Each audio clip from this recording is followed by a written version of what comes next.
very interesting experience I had, just meeting absolute strangers that I didn't know, and now we have become friends. We have become a very constructive team together, working through a common goal and a very good cause of human rights. So it was an amazing 2 days that I had. I really enjoyed them. It's such an honor to be invited and included in this.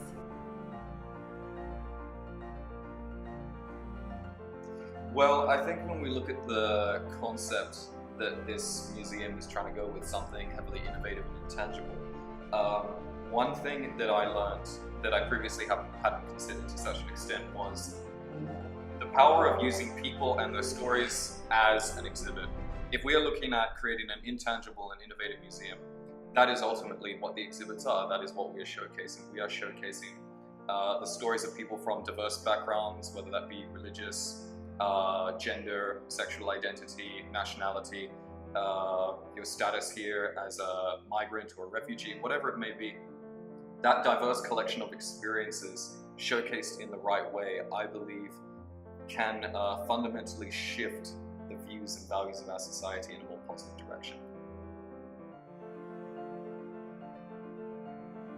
Away from this has been really the power of storytelling, and we have such crazy busy lives that we quite often don't take the time within our community to stop and listen to people's stories, and stories are really important to validate one another, and there's a real power in storytelling. So just having this 2 days to sit around with some like-minded individuals and just listen to other people's stories, it really gives you that sense of connection within our small community, that there's so many of us that think the same way, that have the same visions, but it takes a community to actually make it happen.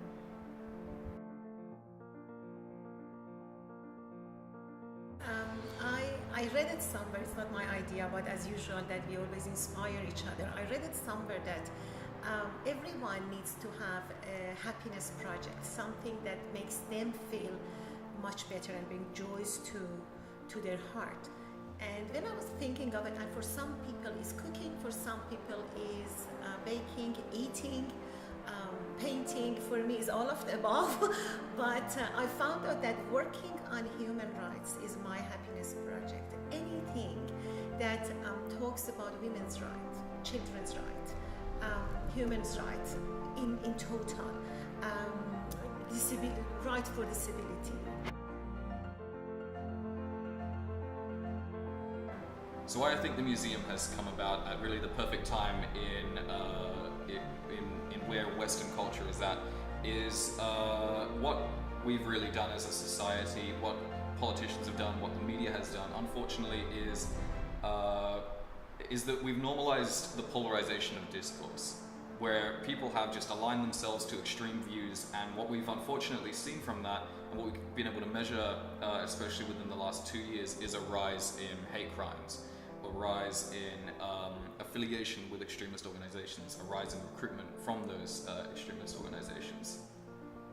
So again, coming back to the topic of why this is coming about at the right time, is that in order to counter that, in order to put us back on the path of being able to respectfully engage in discourse, regardless of what your background is, we need to harness the power of people's individual stories.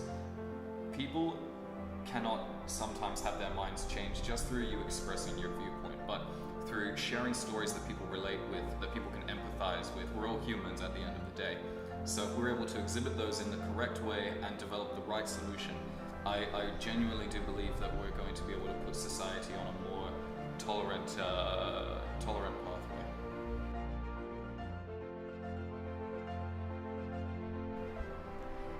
So listening to news can make us feeling despair, feeling worried, feeling anxious, feeling angry.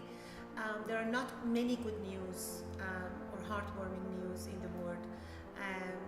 But working on a project like this, working to create something for the prosperity of human rights and for the validity of the people experiences, it's the right time.